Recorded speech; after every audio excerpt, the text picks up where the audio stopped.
सत साहेब साधो भाई सभी को राम राम। 29 जुलाई आ रही है, गुरु पूर्णिमा का दिन है। तो गुरु पूर्णिमा जैसे जैसे नज़दीक आ रही है तो गुरु के प्रति हमारी श्रद्धा भाव भी वैसे ही दिनों दिन बढ़ता जाना चाहिए, क्योंकि एक गुरु ही तो है जो सतगुरु से मिलाता है और सतगुरु ही उस अलख को लगाता है। जैसे कि बंदी छोड़ गरीबदास महाराज भी बार बार गुरु की महिमा बताते हैं और क्या कहते हैं कि सतगुरु सो हम नाम दे गुज बीरज विस्तार, बिन सो हम सीझे नहीं मूल मंत्र निज सार। कि सतगुरु ही वो जो गुप्त नाम है वो गुप्त नाम आपको देता है और उसी नाम के आधार पर इस जीव का कल्याण होता है। और कबीर साहब क्या कहते हैं, साधो सतगुरु अलख लखाया जब आप दर्शाया। कि केवल वो सतगुरु ही है जो उस अलख को लखा सकता है, अर्थात जो दिखाई नहीं देने वाला परमात्मा है उसे भी आपको दिखा सकता है। ये केवल और केवल सतगुरु कर सकता है। कैसे दिखाता है? जब आप दर्शाया, आपके स्वयं के अंदर ही दर्शाता है वो। तो गुरु पूर्णिमा को हम समर्पित करते हैं सतगुरु कबीर साहब जी को, अपने गुरुदेव को। और किस प्रकार से? तो इस गुरु पूर्णिमा से पहले आपको हम कुछ भेद बताना चाह रहे हैं ताकि आपको पता लगे कि वास्तव में एक सच्चा गुरु आपको किस प्रकार से सही मार्ग पर लेकर जाता है। एक तत्वदर्शी जो होता है वो किस प्रकार से आपको सही ज्ञान देता है। आप में से बहुत से लोग हैं जिनको नामदान मिला होगा, अलग अलग चरण में नामदान मिला होगा। किसी को पहले 5 नाम मिले होंगे, किसी को 3 नाम, किसी को 7 नाम, किसी को 6 नाम। इस प्रकार से अलग अलग लोग नामदान लेते हैं।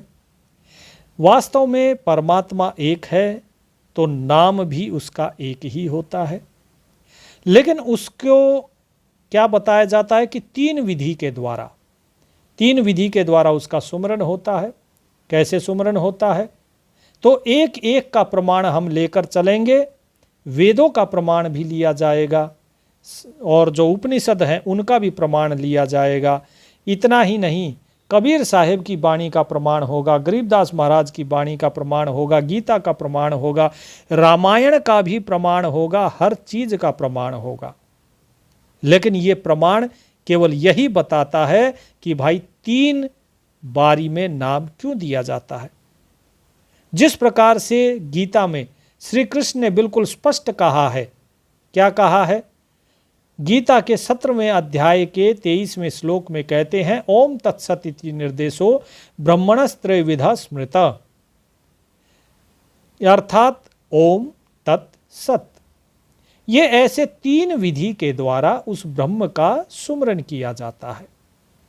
इस प्रकार का निर्देश यहां पर श्री कृष्ण ने दिया है गीता के अंदर। अब ये 3 विधियां हैं, कौन कौन सी? ओम तत् सत। इन तीनों विधियों को आज जो हम बता रहे हैं, इसे अगर आप एक कागज पर भी साथ साथ में लिखते जाते हैं तो सभी वेदों के, शास्त्रों के, और इतना ही नहीं, अगर सत्यार्थ प्रकाश का भी अगर आप देखेंगे तो सत्यार्थ प्रकाश में भी यही चीज है जो दयानंद सरस्वती जी ने बताया। अब फर्क इतना है कि लोग समझ नहीं पा रहे। ये लोग क्यों आपस में लड़ रहे हैं? ये सब एक दूसरे से स्वयं को श्रेष्ठ दिखाना चाहते हैं, क्योंकि वो भेद को नहीं समझे। बात एक ही है लेकिन उस भेद को वो समझ नहीं पाए, भाव को नहीं समझ पाए।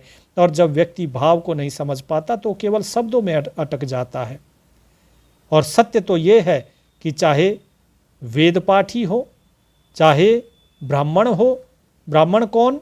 वो ब्राह्मण जिसने ब्रह्म को जान लिया, ना कि जो कुल और गोत्र वाले ब्राह्मण की बात नहीं है यहाँ पर।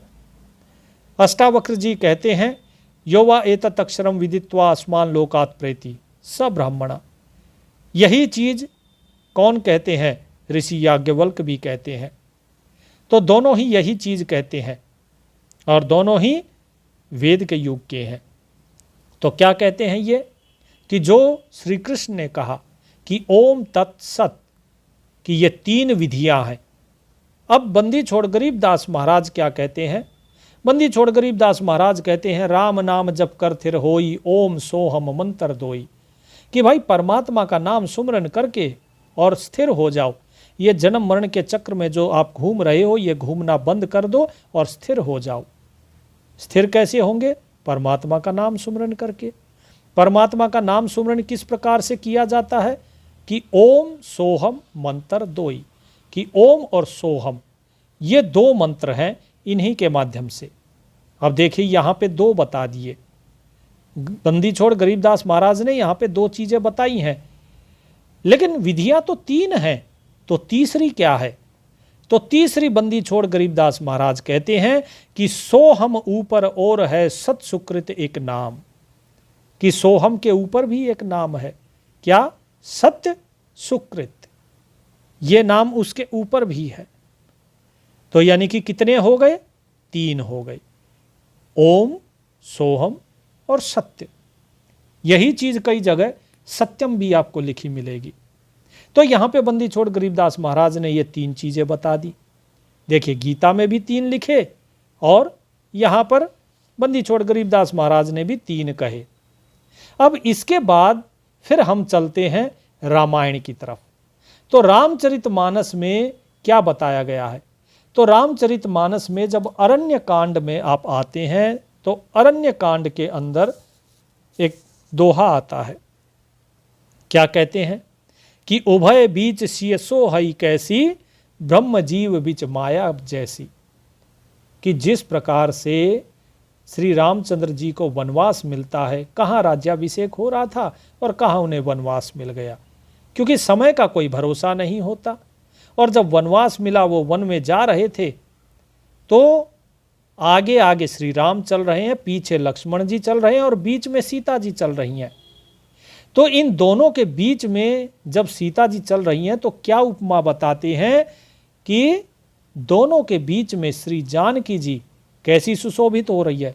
उभय अर्थात दो, उभय बीच सिय सो हई कैसी, किस प्रकार से सुशोभित हो रही है?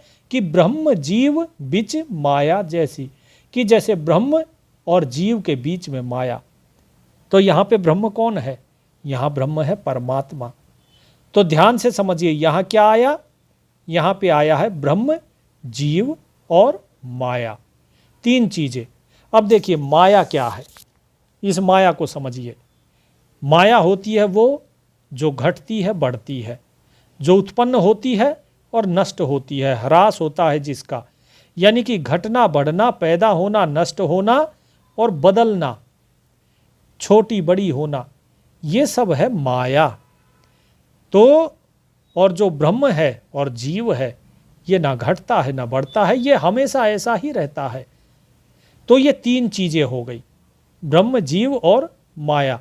इसी प्रकार इस जो उत्तर कांड है, उत्तर कांड में भी ब्रह्म, जीव और माया के बारे में बताया है गोस्वामी तुलसीदास जी ने। तो यही चीज आप सभी को अब अपने ध्यान में रखनी है। और जैसा कि हमने बताया कि आप कागज में इन चीज़ों को लिख लीजिए। अगर लिख लेंगे तो आपके लिए बड़ा ही अच्छा रहेगा, क्योंकि अभी तक हमने किस किस की बात करी? अभी तक हमने बात करी है बंदी छोड़ गरीबदास महाराज की वाणी की, गीता की, और उसके बाद यहाँ पर श्री रामचरितमानस की। तो हमने तीन चीज़ों की बात करी। अब इसके बाद हम आते हैं वेद पे, कि वेद क्या कहते हैं। जो आर्य समाज का सबसे पहले जो सत्यार्थ प्रकाश है, उस सत्यार्थ प्रकाश की अगर हम बात करें तो सत्यार्थ प्रकाश क्या कहता है? सत्यार्थ प्रकाश कहता है कि जीव अर्थात जो आत्मा है, परमात्मा है और जो प्रकृति है। ध्यान से समझना, आत्मा, परमात्मा और प्रकृति, ये तीन बताए, ये तीन अनादि हैं, ये तीन अनादि हैं।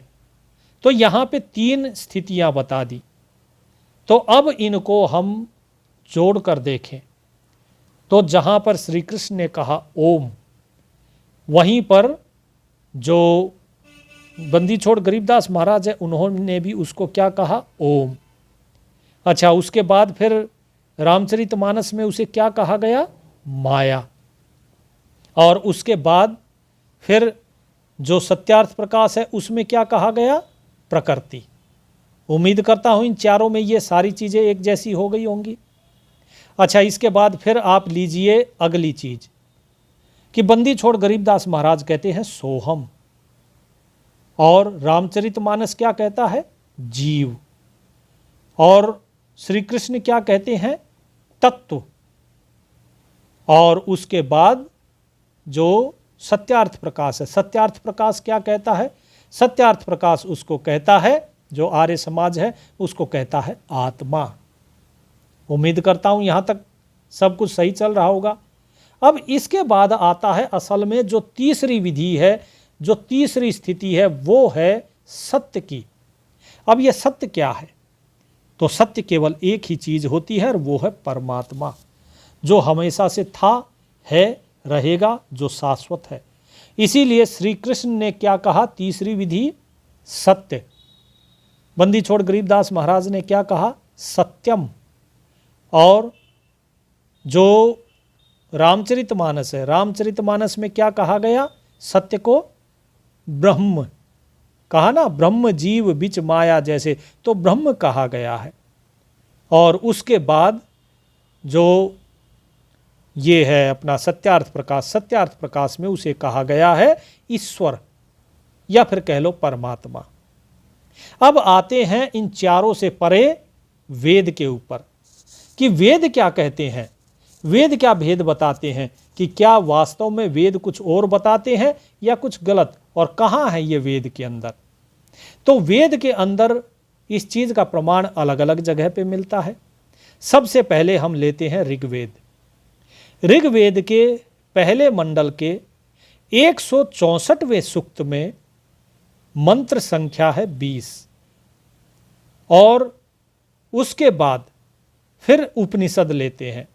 उपनिषद में श्वेता श्वेतरो उपनिषद में चौथे अध्याय के 6ठा श्लोक, मुंडक उपनिषद में तीसरे अध्याय के पहले खंड का पहला श्लोक क्या कहते हैं कि द्वा सुपर्णा सयुजा शाखाया समानम वृक्षम परिस्वजाते। फिर इसके आगे भी सुनिए, इसका सारा अर्थ भी आपको खोल के बताएंगे एक एक का।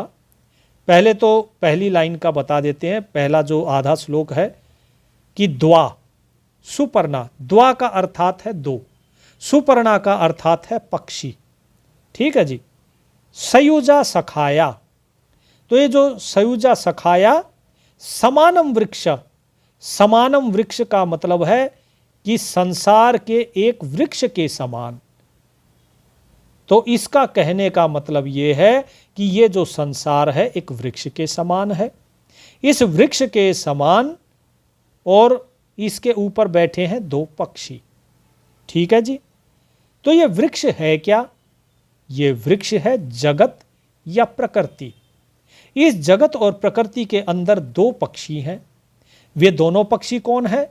इस वृक्ष पर दो सुंदर पंखों वाले सुपर्णा, यानी कि सुंदर पंखों वाले।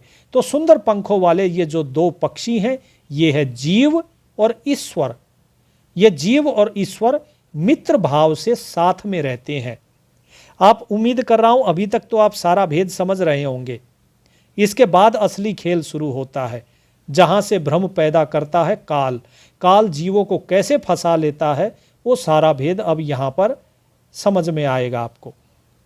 तो यहां पर भी आपको तीन चीजें दिखाई दी। क्या? एक जीव, एक ईश्वर, और एक ये प्रकृति। प्रकृति जिसे कि वृक्ष का नाम दिया गया, जीव और ईश्वर जिन्हें दो पक्षियों का नाम दिया गया। अब इसके आगे क्या बताया है? इसके आगे बताया त्योरण्य पिप्पलम स्वाद्विती। स्वादिति यानी कि इसका अर्थात हो गया कि जो पहला पक्षी है यानी जीव, वो इस संसार रूपी वृक्ष के फलों को, कौन से फलों को? कर्म फल, चाहे वो सुख हो या दुख हो, उसको स्वाद ले लेकर खाता है। ठीक है जी। क्या? स्वाद्वती यानी कि स्वाद लेकर खाता है। उसके बाद क्या बताया कि अनश्यन्यो अभिचाकसीत। इसका मतलब क्या हुआ? इसका मतलब है यहां बताया जा रहा है अब दूसरे पक्षी के बारे में कि ईश्वर या परमात्मा, कि ये जो ईश्वर या परमात्मा है ये कर्म फल को खाए बिना केवल साक्षी भाव से देखता हुआ प्रकाशित होता रहता है। क्या है? केवल देखता हुआ, चाक्षित। ठीक है, तो इसे कहा गया है ईश्वर या परमात्मा। तो ये है इसका भेद। तो यहां पर ये समझ में आ रहा है कि भाई जीव जगत और ईश्वर, इन तीनों के बीच में ये भेद बताया है। ये किसके अंदर है? ये था ऋग्वेद के अंदर, श्वेताश्वतरो उपनिषद और मुंडक उपनिषद। अब इसके बाद आता है यजुर्वेद।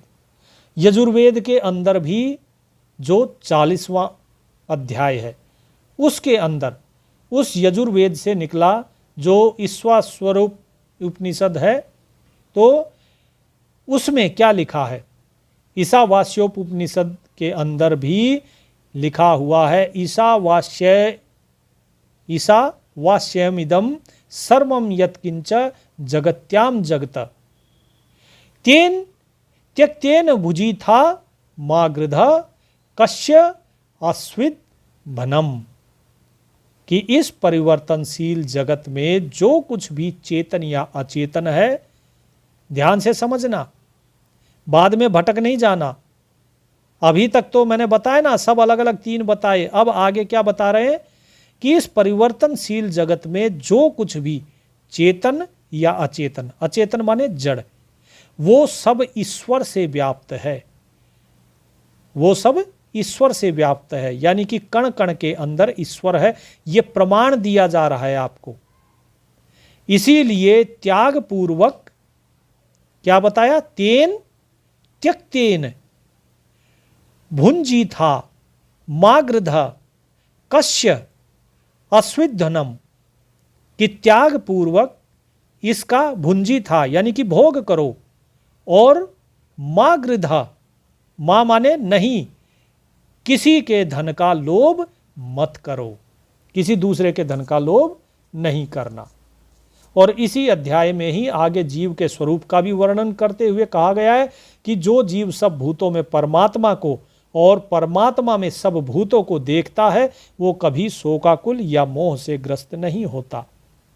और यही चीज किस में बताई गई है? रामचरितमानस में बताई गई है।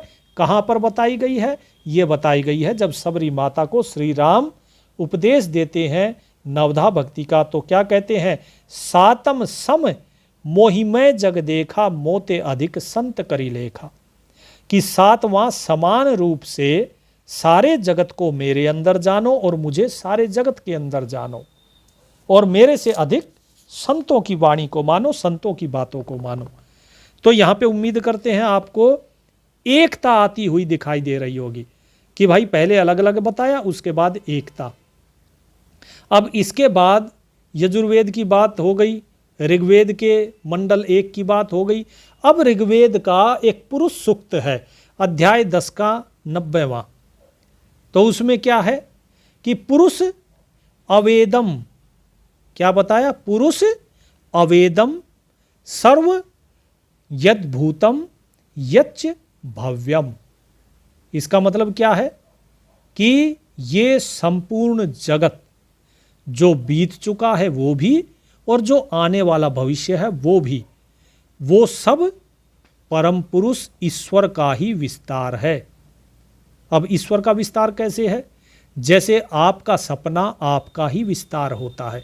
आप तो चारपाई पे सोए हो, लेकिन सपने में आप पता नहीं कहाँ कहाँ पहुँच जाते हो।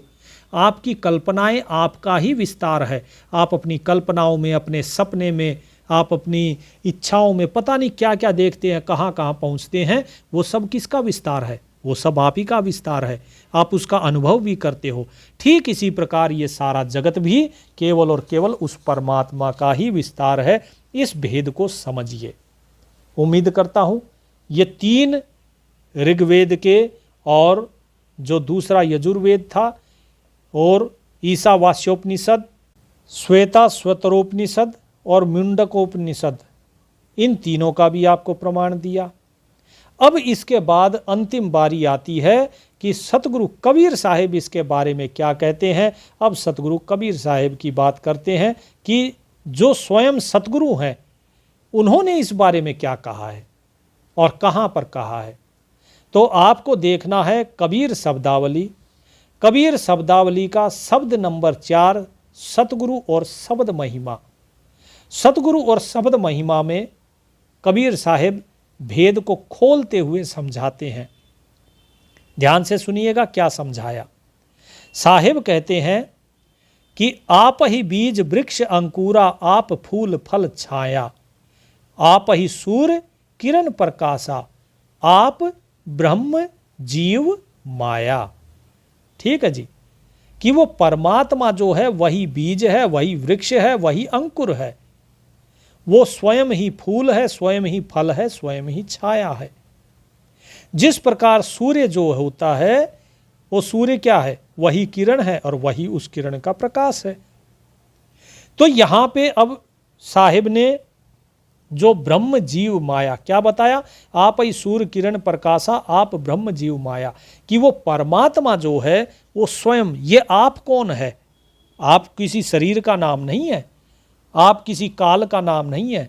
साहिब ने कहा कि आप ब्रह्म जीव माया, कि स्वयं वो ब्रह्म ही, ब्रह्म यहां पर परमात्मा को कहा गया है, कि स्वयं वो ब्रह्म ही जीव है, वो ब्रह्म ही माया है, अर्थात सब कुछ उसी का विस्तार है। अब बहुत से लोग क्या कहते हैं, बोले जी ओम तो माया है, आप माया के सुमरन के लिए क्यों कहते हो, आप तो नाम देते हो। सतगुरु जी तो ये लिखते हैं बंदी छोड़ गरीबदास महाराज की, सतगुरु सो हम नाम दे गुज बीरज विस्तार, कि सतगुरु सो हम नाम देता है, और सतगुरु सोहम नाम देता है तो फिर ये ओम कहां से जुड़ गया। ओम तो माया है, ओम मूल माया महतारी, सोहम जीव ओम है माया, ओम सोहम की है काया। हर जगह ये चीज़ बताई जाती है कि ओम माया है, ओम काया है, ओम शरीर है। तो हम इस नश्वर शरीर, इस नश्वर माया, जो माया हमें फंसाती है, उसी का हम सुमरन क्यों करें। यह भेद समझना बहुत जरूरी है। उसी चीज का भेद यहां पर कबीर साहिब ने समझाया कि स्वयं वो परमात्मा ही ब्रह्म है, वही जीव है और वही माया भी है। और यदि माया वही है, जब ये बता दिया आपको कि कण कण में वो परमात्मा ही है, कोई ऐसा जर्रा खाली नहीं जहां पे वो साहिब ना हो, तो अब बताइए क्या माया वो ब्रह्म नहीं है। आपकी परछाई क्या आपसे अलग है। यदि आप परछाई नहीं हो तो आप अलग हो जाओ। आप कपड़े पहनते हो, कुर्ता पजामा पहनते हो, धोती कुर्ता पहनते हो, पैंट शर्ट पहनते हो, आप उन्हें अपने से अलग कर सकते हो और करते भी हो धोते समय। लेकिन आप ये बताइए कि क्या आप अपनी परछाई को अपने से अलग कर सकते हैं।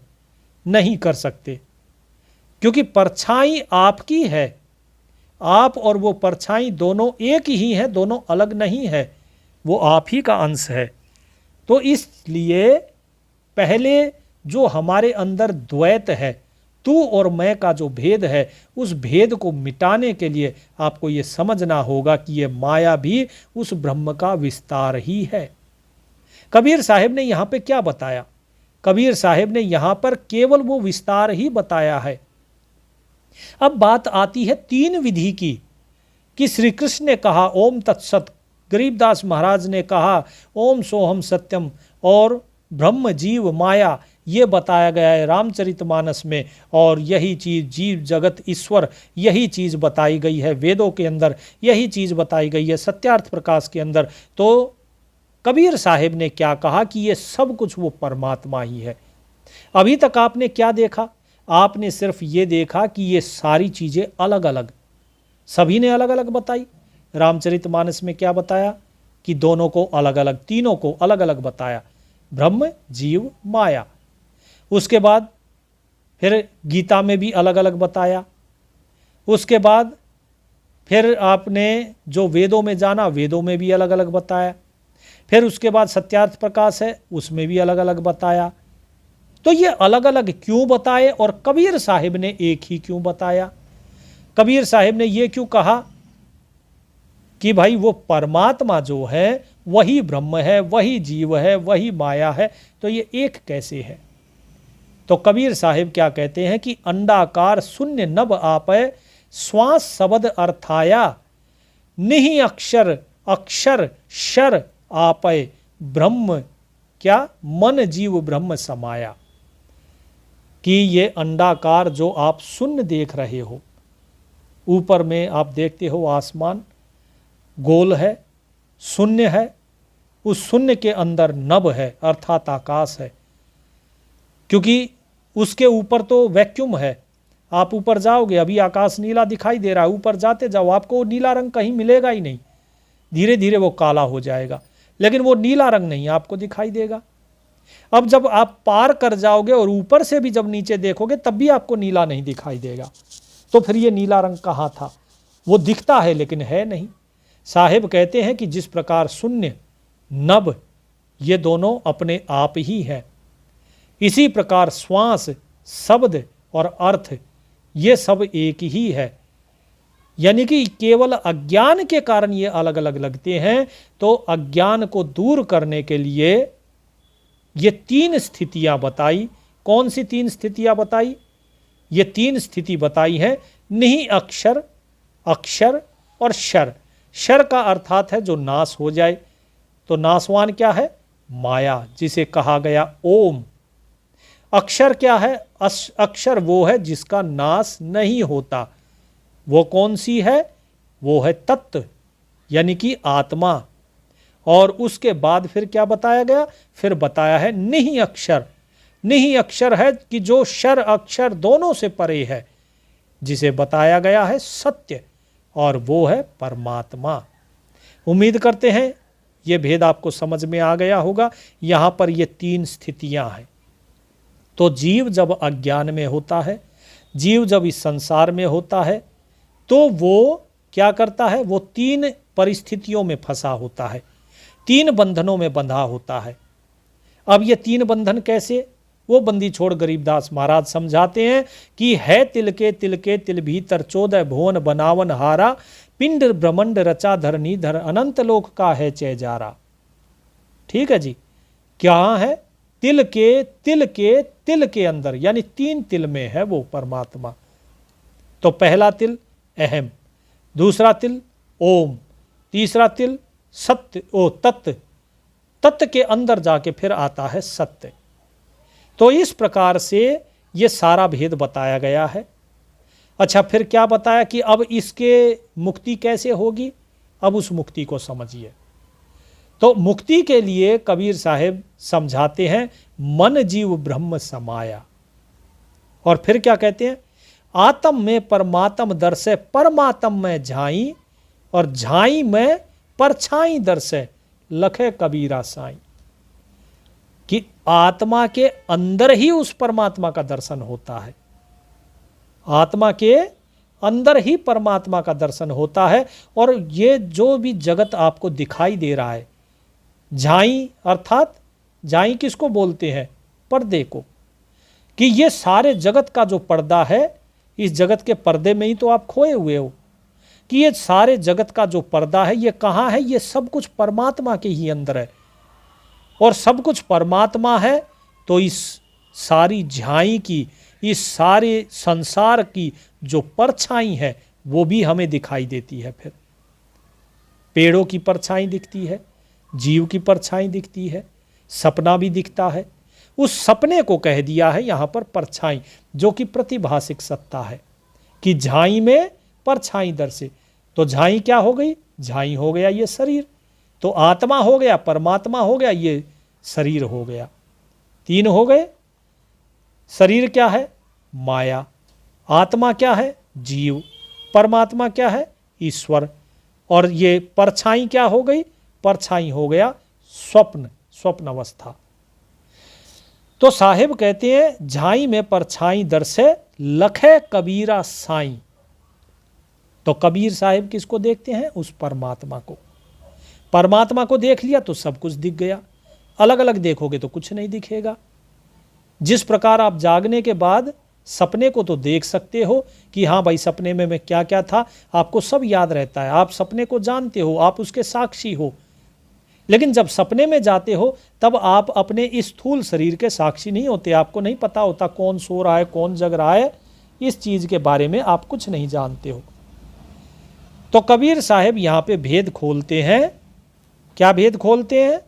अब आते हैं पिछले में, जहां पर साहिब ने यह बताया कि निहि अक्षर अक्षर शर आपय मन जीव ब्रह्म समाया, कि भाई ये कैसे होती है अब मुक्ति कि आप देखो, नी अक्षर अक्षर और शर, ये तीन अवस्थाएं हैं जिसे जीव को पार करना होता है। क्योंकि सपने से तो ये पहले ही बाहर आ चुका है, ये अभी है अहम भाव में। अहम से इसको कहाँ जाना है? सबसे पहले शर, शर ब्रह्म में जाना है। तो यानी कि शर कौन सा है? शर है माया, यानी कि ये सारा जगत, यानी केवल अपने शरीर को मैं मानने वाला जीव अब ये मानेगा कि ये सारा जगत मैं हूं।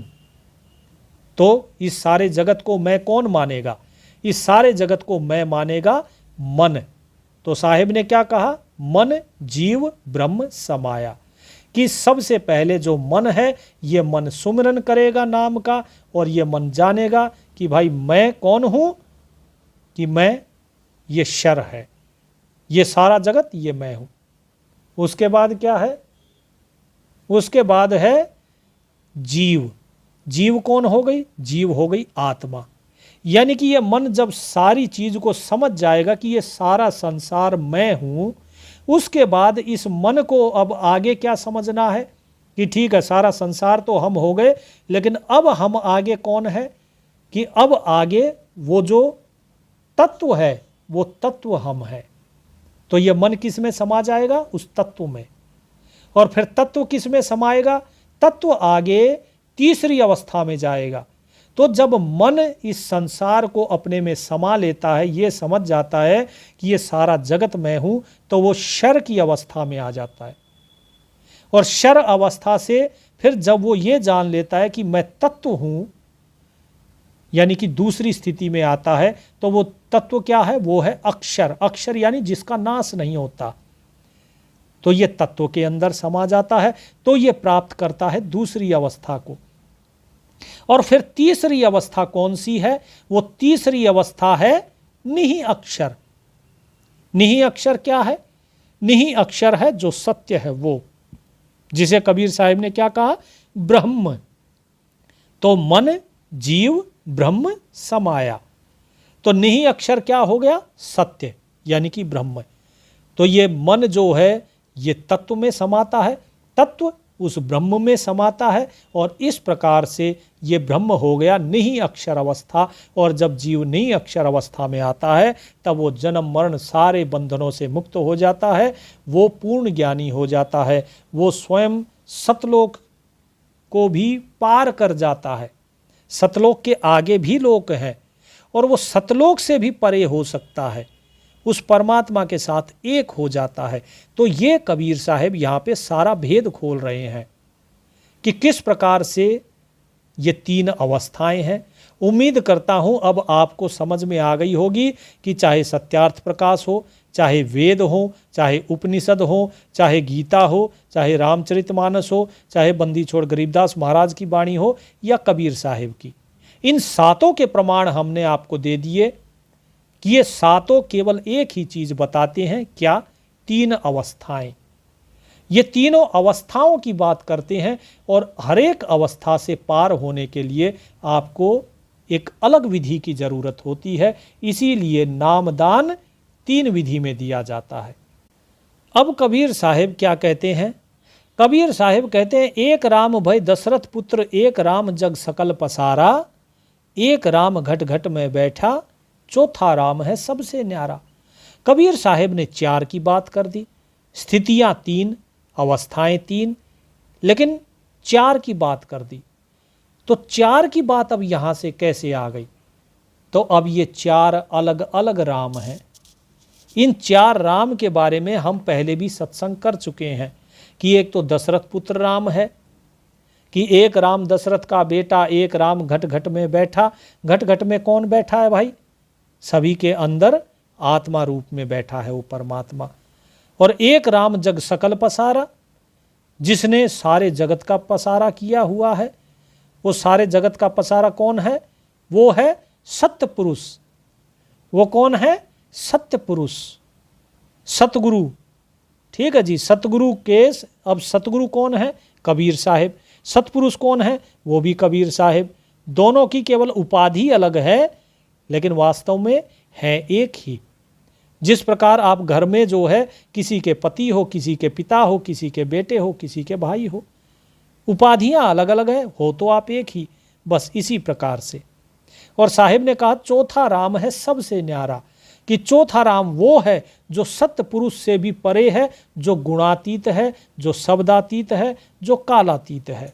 उसकी बात यहाँ पर बताई गई है, जो कि हमने आपको बताया कि सतलोक से भी परे ये जीव चला जाता है। इस सतलोक से भी परे का कबीर साहिब ने वाणी भी बताई है कि कबीर साहिब जो है सतलोक से भी परे घूम कर आए हैं। और ये चीज़ जो है बंदी छोड़ गरीबदास महाराज ने भी बताई है। क्या कहा है कि गरीब परमानंद को परस कर उल्टे फिरे कबीर, 84 त्यारन तिरन तोरण जम जंजीर। कि उस परमानंद, उस परमात्मा को प्राप्त करके उसके साथ एक होकर और फिर वहाँ से उल्टे फिरे हैं कबीर साहिब। यानी कि उसको बस छू कर और वहाँ से फिर वापस आए हैं। किस लिए वापस आए? कि 84 से जीवों का उद्धार करने के लिए और काल की इस जम की जंजीर को तोड़ने के लिए। स्वयं सत्य पुरुष, स्वयं सतगुरु कबीर साहिब इस धरा पर जीवों के उद्धार के लिए आए। तो उम्मीद करता हूँ आपको ये बात समझ आई होगी कि 3 विधि में नामदान दिया जाता है ताकि आप अपनी तीनों अवस्थाओं से परे हो सके। अब इसमें अगर कोई ये सोचे कि भाई ये इसका नाम है, वो उसका नाम है, ये शर ब्रह्म का, ये काल ब्रह्म का, ये पार ब्रह्म का, ये पर ब्रह्म का, ऐसा कुछ नहीं है। इसीलिए साहिब की वाणी पढ़िए तो सारा भेद खुल जाएगा। यदि आप साहिब की वाणी को देखोगे तो आपको पता लगेगा कि वेदों में जो ज्ञान है वो क्या है। हालांकि कबीर साहिब ने वेदों के ज्ञान को तो धत्ता बता दिया। क्यों बता दिया? इसलिए बता दिया क्योंकि वेदों को कोई ना तो समझ सकता है अब, ना उसकी संस्कृत को ही कोई समझ पाता, और ना ही उसके ज्ञान को लोग भली प्रकार से समझते हैं, बल्कि वे फंस जाते हैं उन शब्दों के जाल में। इसीलिए कबीर साहिब उसके बारे में नहीं बात करते और इसीलिए वे स्वयं अनुभव वाणी अब बताते हैं। बंदी छोड़ गरीबदास महाराज के रूप में उन्होंने अनुभव वाणी का प्रकाश किया और वो अनुभव वाणी ही जीव का कल्याण करती है। तो आप भी बंदी छोड़ गरीबदास महाराज और सतगुरु कबीर साहिब की तरह उस आत्मा में, उस परमात्मा को देखो, जहाँ कबीर साहिब ने कहा कि आत्म में परमात्म दर्शे, परमात्म में झाई और झाई में परछाई दर्शे, लखें कबीरा साई। और इसीलिए सतगुरु की बहुत बड़ी महिमा है। जैसा कि साहिब ने बताया, साधो सतगुरु अलख लखाया, जब आप दर्शाया। आपको स्वयं वो परमात्मा का दर्शन करवा देते हैं सतगुरु। इसीलिए गुरु पूर्णिमा पर अपने गुरु से भेंट अवश्य कीजिए, चाहे वीडियो कॉलिंग कीजिए, जैसे भी हो आप उनसे मिलिए, जो भी आसपास में है, और परमात्मा का जो प्रसाद है गुरु के दर्शन का, उसे ग्रहण अवश्य करें। परमात्मा सभी का कल्याण करें। सत साहिब।